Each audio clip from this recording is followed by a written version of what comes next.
My name's Erik and today what we're going to be showing you is how to taper a neckline.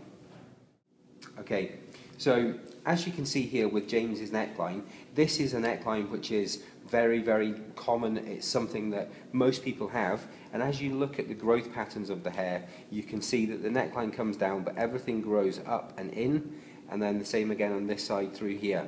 Now normally when we're using the clippers to taper a neckline, what we would do is we would use almost a curved motion this way to actually give us the contour of the tapered neckline. But with this, because the hair grows up, if we work in the same direction as the growth pattern, it will mean that we just brush the hair out of the way. So what we're going to do is we're going to turn the clipper around, and again, not with any guards or any attachments, just using the extendable blade on it, we're actually going to soften the neckline to allow us to flick through and just taper the very bottom. So, okay, as we work through here, the first thing that I'm going to do is I'm actually going to flick the whole thing up the way. This will allow me to see the hair that grows this way and the hair that actually starts to come down. And you'll see what happens when we flick with the growth of the hair and what happens when we flick against the growth of the hair. Okay, so clipper fully extended.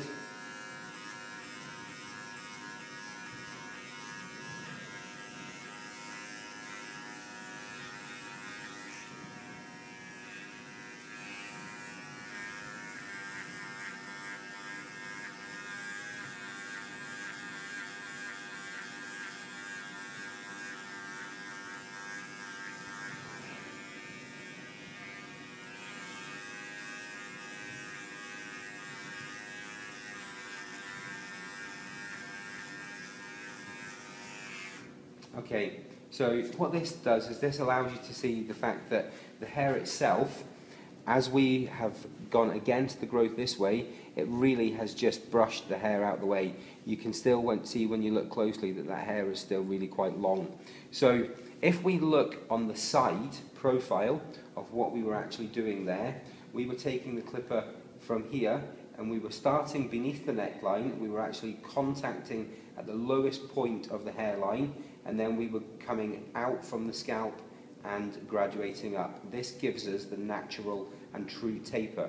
Now, to do against the growth, what we're doing is instead of doing this way, we're actually going to turn the clippers around and do exactly the same motion, just in a downward motion.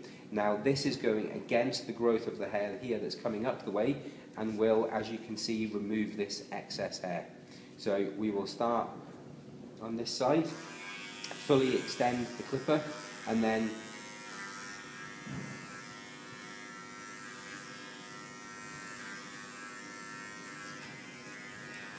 now this is something very slightly more advanced, and as you can see, when we look at the side of the clipper, as we decrease the guard, the cutting blade moves closer. So what we can do is we can actually change the angle of the clipper. So as it contacts this part of the neck at that angle, if we bring the clipper body, changing it to come up the way, what happens is the gap here decreases and it will take this a slight bit shorter. So initially the motion will be this way, and then we will gradually start to change the body of the clipper to mean that we get closer and closer as we come down towards this part of the neck. Okay?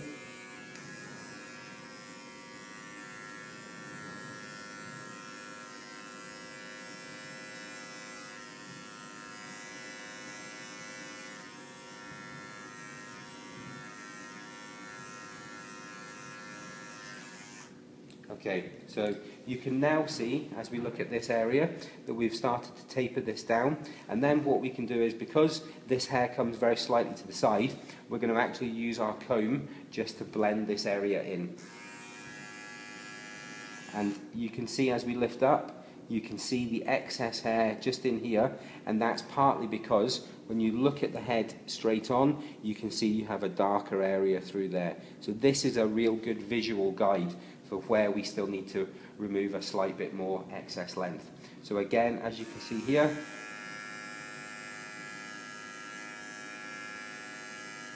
still in the same motion, just working together with the comb.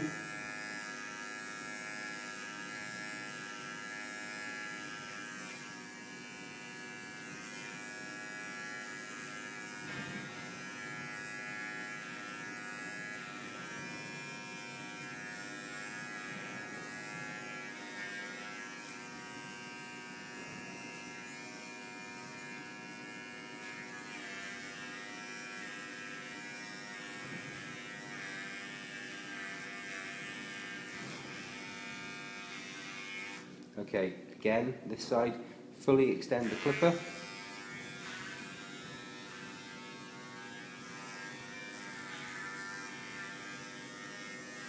Change the angle.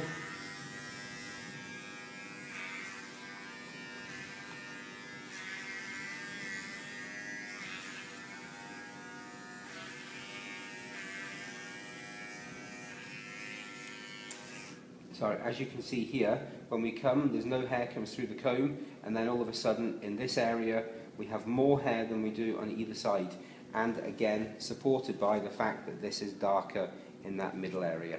So if we lift this out, and the other thing that you can do when you have directional growth this way, is you can put the comb in, and if you move the comb to the side very slightly, you can see that it protrudes the hair out from the comb much, much easier. This is also why it's a good idea sometimes to come round in a curve, because it springs the hair up from around the head.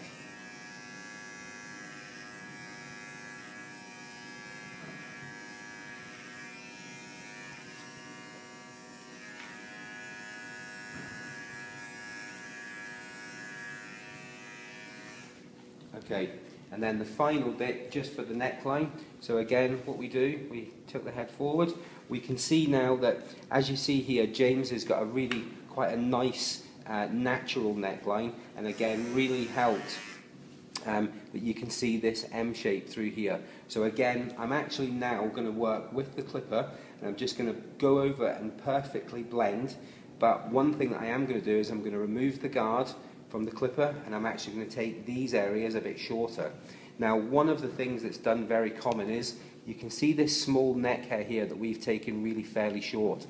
A lot of people, when they come down from the drop down lines at the side, they round this and cut it off. This is part of the neckline. This area must stay, but this is where the very, very slight short fade should blend in to this natural hairline. So you'll see that I will be moving the clipper in different directions to give me this shape. Okay, full guard initially.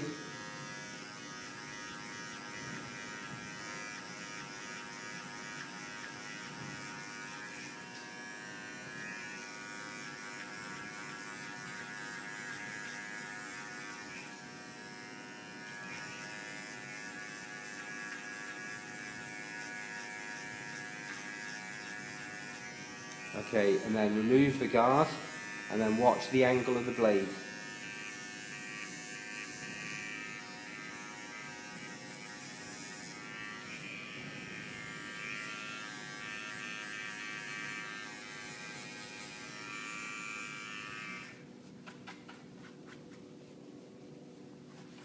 And there you can see we have very well neat edged and graduated taper, but we've still got to bring this into this top area yet. But when you look at the profile and the side line of the haircut, what you get to see here is the fact that it goes from 0, 0.1, 2, 3, 4, 5, but it gradually just goes in a longer number to come out the way. So it ultimately giving us this contour.